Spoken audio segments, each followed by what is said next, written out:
Nipawin might be known for its fishing and forests, but growing up there, I always felt like there was something more. Something just under the surface that you just couldn't see. In this episode, we're heading back to my hometown to explore the two bridges again, a few ghost stories, but tonight I have some strange sightings in the skies and fields that still haven't been explained. Good evening and welcome back to Paragoul Paranormal Discoveries from the Dark. I'm your host, K.D. Culpa, a horror author and paranormal researcher based in Regina, Saskatchewan.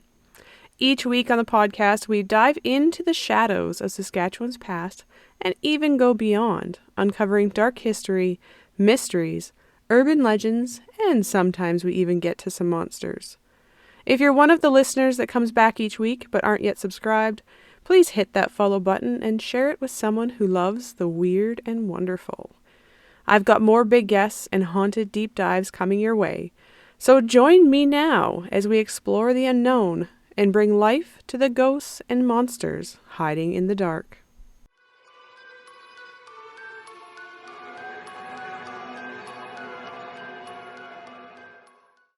Tonight, we're returning to another local Saskatchewan haunt, where we explore the haunted corners of Saskatchewan, from ghostly apparitions in historic buildings to unexplained phenomena in small towns.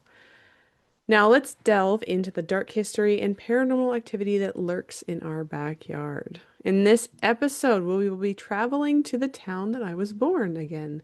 We briefly talked about some of the ghost stories from growing up in Nipawin in my very first episode of Parago Paranormal, so the show launch. I briefly touched on the ghosts and unexplained experiences that I grew up around, including in my own home. But tonight I thought we'd revisit Nipawin, but this time dive into the history of the town and more of the unexplained and eerie stories, some of which I experienced firsthand and others I tried to find in my early attempt at a ghost hunter. Then we get into some that I didn't even know about. So we both get to learn some new experiences tonight. So let's go dive in. Okay, but first, let's talk about the history of Nipawin, because I've never covered that before in a Parago Paranormal episode. So if you have never been, Nipawin is on the Saskatchewan River in northeastern Saskatchewan. Although the area has been inhabited for much longer, the first permanent settlement that's, according to the records, state that Nipawin was established around 1910, but it then didn't become incorporated as a village until closer to 1925 and later reached the town status in 1937. I think this year they're doing their 100 years, so they're going with the 1925. Now, it is said that the name of the town, Nipawin, came from one or two Cree words, depending on where you look. Now, I'm not going to be able to say this in Cree because I don't know Cree, but Nipawin or Nipawin, I don't know. Nipawin, I'm not sure how you say it. If you know, let me know. The first meaning, the act of sleeping or a sleeping place, and the second meaning, the act of standing or a standing place. So, whichever the true meaning and origin of the word, it's obvious that the area has long been used prior to the 1910 establishment and 1925 village status. In fact, archaeologists say that various cultures have inhabited the area as far back as 10,000 years, with European artifacts dating to the 1500s and early 1600s being found in the vicinity as well. So a lot of history, a lot of use. It doesn't surprise me that this is a popular area for historical cultures, as the trees offer beautiful, well-sheltered areas, with the water of the river offering an abundance of fish, waterfowl. There'd be wildlife there. There's lots of hunting around there. Whenever I tell people that I come from Nipawin, that I was born there, they always say, oh, it must have been great growing up there because you have such great fishing and great golfing and, such a beautiful environment. And I will say it is very beautiful. I loved growing up there, 100%. But anyway, something I didn't know before researching for this episode is that the Canadian Pacific Railway branched a new railway line in 1924, passing through the original settlement where a trading post had been developed, so the original settlement of Nipawin. Now, apparently, crossing over the Crooked Bridge, which is one, oh yeah, so apparently the crossing went over the Crooked Bridge, which is one of the bridges we'll kind of briefly talk about in this episode, as it's a spooky old bridge that definitely gives haunting vibes. And I think we talked about it before, but that's okay. We'll talk about it again. And another thing I didn't know is that in addition to this railway coming to this area, it actually forced the original settlement of Nipawin to move. Apparently, the entire settlement was moved, including all of the buildings, 5 kilometers, mostly by horses and tractors, so that it could be closer to this new Canadian Pacific Railway station that was being built for, this new railway. And then the first train apparently arrived to the new Nipawin, the new location, on December 15th, 1924. I just can't imagine doing that in the 1920s, picking up buildings and moving them 5 kilometers to move a town. Just that seems crazy. Okay. The first haunted location we will talk about again is the Crooked Bridge. As I used to know it as the old Nipawin Bridge. I don't know, we weren't very original, I guess. The old Nipawin Bridge and the new Nipawin Bridge. Growing up, this was a favorite bridge of mine to drive across, especially at night. For the really brave, if that's what you want to call it anyway, some would even walk across the train track on the top. So it's actually a two-level bridge, which I didn't realize was not particularly common back then. Although I personally have never walked across the train portion on the very, higher deck, I guess for a lack of a better term, higher tier, because there's no railings. So I was too afraid of like tripping. I'm a klutz. If you haven't met me, I am a major klutz. I trip over everything.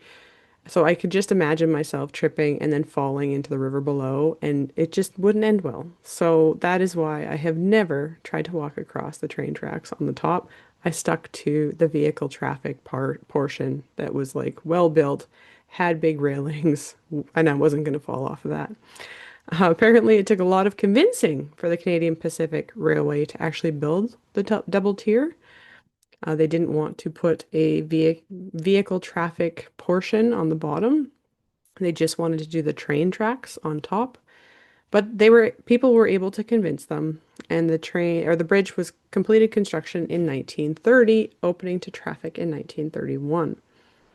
Now, apparently, this wasn't a major engineering feat for the time, costing $1.5 million, according to one source, because of it being one of the largest steel bridges in Western Canada at that time.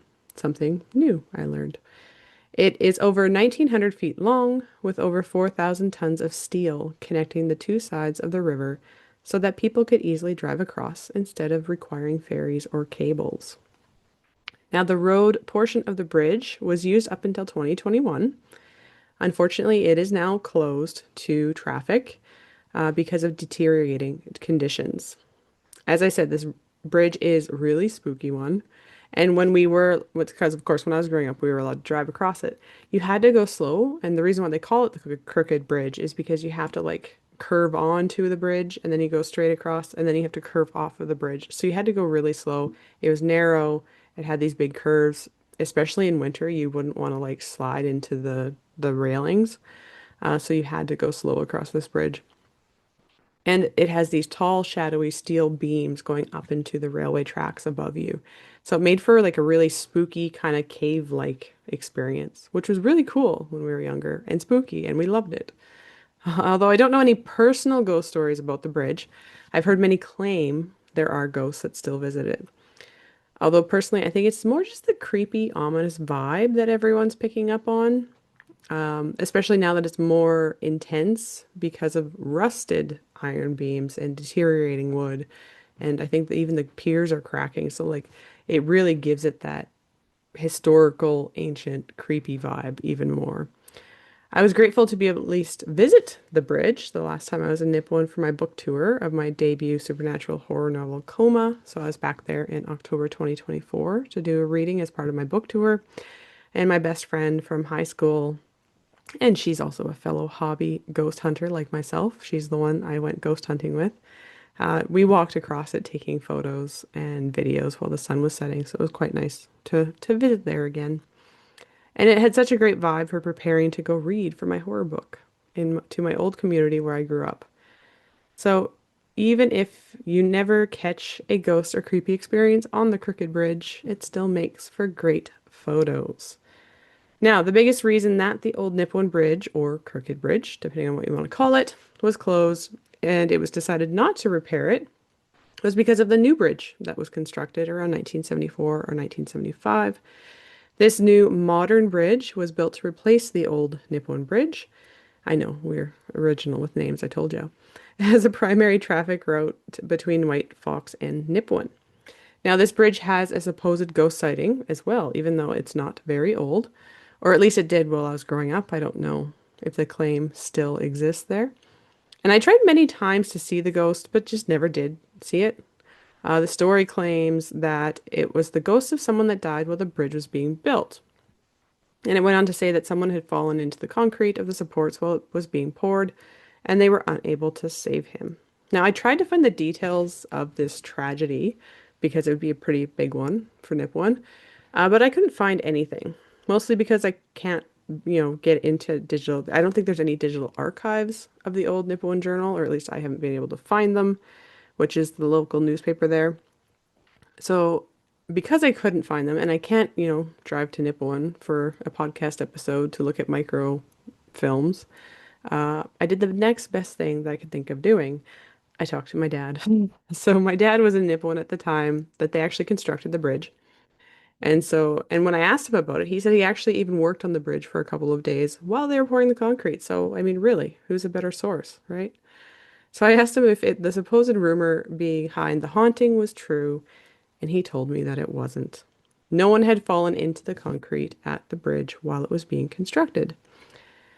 So, now, what did happen, or where it did happen, or where they think it may have happened, was actually closer to Tobin Lake. So, near Tobin Lake, they were constructing a hydro dam, which you can still go see now. And apparently, while they were pouring the concrete for the spillway, one of the workers that was known to be pouring the concrete just suddenly disappeared one day. So they don't know if he ran off and decided to never return to the area, like he just, I don't know, was fed up and decided to leave, or if he actually fell into the concrete as it was being poured and they just never knew about it. It's because, of course, they wouldn't be able to go searching in the concrete because it's poured and set. And so they don't know for sure. Now, unfortunately, I have no idea if there are any ghost sightings or hauntings for the E.B. Campbell Hydro Dam. If you're from the area and know some, then definitely connect with me, as I'd like to hear your stories. But back to the new Nipawin Bridge haunting, I don't know. The claim goes that when you're driving at night from White Fox to Nipawin on Highway 55, and you're the only person on the highway, like you have to be alone on the highway, you're in your vehicle, a man will be show up standing on the Nipawin side of the bridge by the railing, only to disappear as you pass, or something like that. He disappears. I know that, something like that. I can't remember if he steps out in front of you and then disappears, or if he disappears when you get close to him. I can't remember the exact details, but to date, I haven't been able to see this ghost. I haven't been able to figure out, if there was a reason for there would be a ghost there, because I haven't really been able to find anything on the fatal history of the bridge. So someday I might just have to head to, a library or somewhere where they have the microfilms for the Nipawin Journal historical and see what I can find. But I didn't have time to do that for this episode, like I said. So I didn't get to go there. Now, another story comes from a cousin of mine when he would mow lawns for the town of Nipawin. Now, apparently, one of the locations that he hated mowing as part of this job was the town cemetery. And if you don't know Nipawin, the cemetery is pretty close to downtown. It's right kind of along the main drag. But I guess he would be mowing there early in the morning, usually like 5 a.m., and it would always be creepy and foggy and quiet. Now, one morning, while he was out there, with his truck and trailer, he'd have to take the truck and trailer to the cemetery because all the equipment was in the back. And he had the mower down and he was mowing the lawn, kind of going around the tombstones and things. Now, I guess he was always a bit on edge because he could swear he could see things moving in the corner of his eye while he was in the cemetery. But he just wanted to get the mowing done and get out of there. But this particular morning, when he turned around and his gaze fell on his truck. He realized that an older gentleman was sitting in the back, in the box of the truck. Now, the thing that upset my cousin the most was that this man wasn't fully solid. You could kind of see through him. But instead of acting like he noticed the man, my cousin decided to just put his head down, pretend that he couldn't see him, couldn't see through him, that he didn't notice anything unusual, and just kept on mowing the lawn. But while moving around, he could still see the guy kind of sitting in the box of the truck out of his peripheral vision. Now, the next time he finally looked up while turning the mower to go back, in the direction of the truck to continue mowing the lawn, I guess the man was gone, just simply vanished.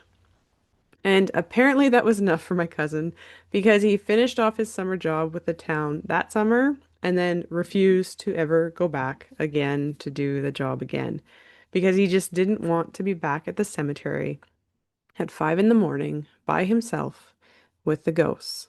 So I guess if you want to catch some ghosts in the Nipawin Cemetery, you have to just go hang out there at 5 a.m. amongst the fog during the summer.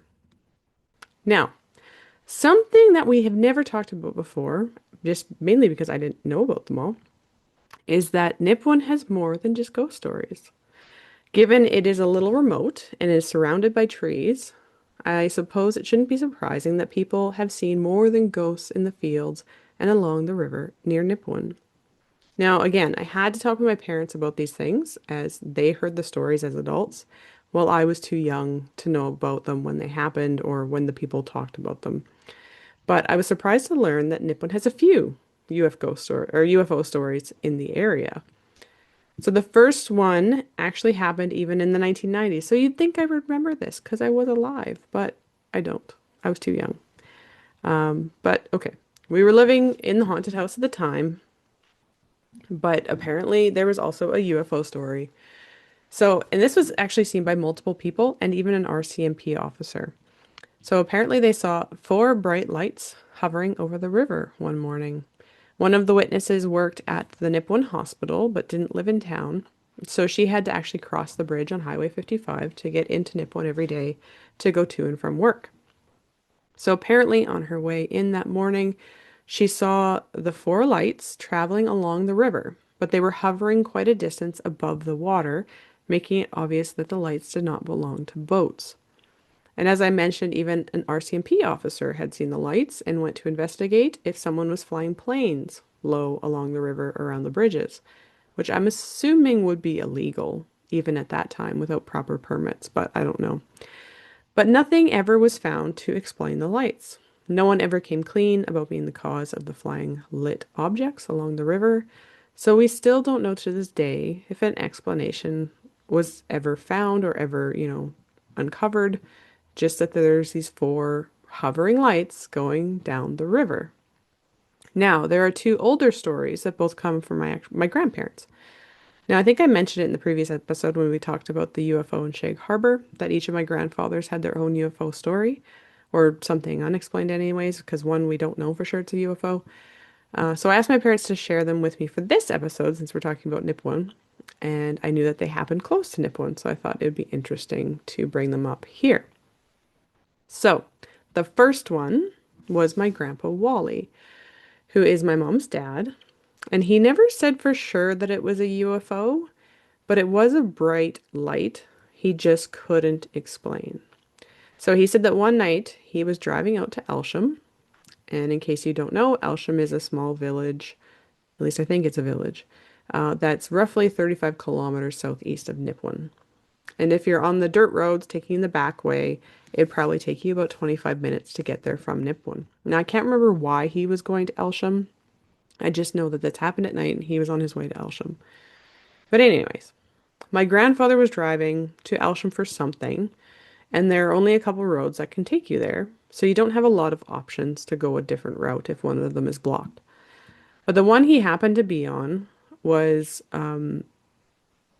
I can't remember which one it was, but anyway, he was on this one night, and he said while he was driving, he noticed this really bright light in the distance. And as he got closer, obviously the light got bigger and brighter. So he decided he wanted to know what it is. If you knew my grandpa Wally, you would know he was very curious, probably who I get it from. And so he wanted to know because he loved telling people stories. So he wanted to figure out what this was so he could tell the story about it. Now, he wasn't sure if it was like a vehicle or a building putting off the light. So that's what I mean. We don't know that it was necessarily a UFO, but it was near the road that he was driving on, so he just kept driving towards it. However, here's where things get weird. Whatever the object was, or whoever was in it or around it, obviously didn't want anyone to get close or to be able to see it properly, because as he got closer, but not close enough to actually see anything like what it was, his headlights on his car turned off on their own. So he stopped, not wanting to run into anything on the road without headlights at night, and tried to get them to turn back on, but they wouldn't. So then he started backing up. I'm not sure why he did this, but maybe his bat reverse lights were still working, so he decided it'd be better to use his reverse lights so that people could see him. At any rate, he's backing up, and all of a sudden, his headlights magically turn back on by themselves again. Odd, or I'm sure at least that's what he thought. So he put the car back into drive and started to go forwards again, back towards the light, thinking, oh well, whatever, they're turned back on, we're good to go. Only the lights turned off again, on their own, around the same distance from the object as he was before. At least that's what he was guessing. So apparently he did this a couple more times, trying to figure out why his headlights were going out, only to eventually give up. And he decided that, you know what? I don't need to know what's causing the light that would also cause my headlights to go out. And so he turned around, and I don't know if he took a different way to Elsham or if he just decided to go back home in Nipawin. I can't remember that part of the story, but yeah, he decided not to push it, which is probably the right thing to do. uh, but what uh but what didn't want anyone to come closer to that light? And what was projecting such a bright light, in the back roads near Elsham that could cause headlights to even turn off from a distance away? Again, not necessarily a UFO story, but it's definitely a creepy, unexplained story from the back roads of the fields around Nipawin. So there you go. Now, my other grandfather, now this is from my dad's side, had a more unusual experience, although he didn't like to talk about it. If you knew him, he was a very reserved, quiet man, and he didn't like to talk about things that were unusual, which is actually kind of funny because his wife, my grandmother, that is the one that introduced me to Ouija boards and talked to me about ghosts. So I guess we tend to marry our opposites, right? Anyways, so my grandpa George was driving out on the roads near Tisdale, which is roughly 30 minutes south of Nipawin. So again, not right in Nipawin, but in the fields, kind of in the farming community around. And apparently he came across some sort of flying object that landed in a field, or something. He had seen something land in a field and decided to take a closer look. However, what he saw stopped him from getting too much closer. He could see what he just described as beings or things walking around the object where it landed. He didn't say what they looked like, so he didn't say, oh, they looked like people and had these clothes on. Like, he didn't give details, but he just called them unusual beings moving in and out of the flying object and walking around. Now, that's as close as he got. I imagine he didn't want to get too close or get noticed by whoever or whatever had landed in the field that night, especially since he was by himself and there were multiples of the beings walking around. So he probably made the right decision by, simply turning and leaving the area, deciding not to ever really talk about it, well, until he was in his senior years, and only with close family. Like, I don't think this was a story he shared with just anybody. Now, I wish I had known he had this experience while he was still alive because I'd love to know more details. Like, what did the beings look like? Were they those gray ones that we sometimes hear about in UFO stories? Or did they look like something else? And what did the flying object look like? Like, did it have bright lights like, you tend to hear? Was it gray? Was it rectangular? Was it circular? Ah, so many questions. My dad thinks this would have been around the 1950s when this happened, so likely not a time that you'd talk about UFOs and aliens with your neighbors. But it was too bad. It wasn't a time like today when, we have cell phones in our pockets that can take videos and pictures and zoom in so that we can stay a distance away. Oh well. From haunted bridges to unexplained lights and strange sightings in the fields, Nipawin has more stories than I ever realized growing up. Whether it's ghosts, UFOs, or just the kind of mystery that comes with quiet roads and big skies, there's something about this place that sticks with you. Now, if you've had an experience in or around Nipawin, ghostly or otherwise, because apparently lots of UFO stories too, I'd love to hear it. Make sure you connect with me and let me know. Thank you for listening to Paraghoul Paranormal. If you've had a ghostly encounter or unexplained experience, I want to hear it. Make sure you head over to kdkulpa.com and submit your story. You might just hear it featured in a future episode. Before you go, I have something thrilling to share. Tickets are now on sale for the YQR Haunts Ghost Tour of Regina. Join us for a spine-tingling night as we explore the city's most haunted locations, uncover chilling local legends, and maybe we'll even encounter something otherworldly. We'll even have some snacks along the way. Tickets are available now, but spots are limited, so make sure you head to my website, kdkulpa.com, to grab yours. As always, thank you for being here. Every listen, every share, every review helps this show grow and lets me keep bringing you deeper into the shadows. So if you haven't already, subscribe, leave a review, and share it with a friend. Stay tuned for more episodes where we uncover more secrets, unravel more mysteries, and delve deeper into the shadows. This is Katie Culpa, signing off. Until next time, my ghouls.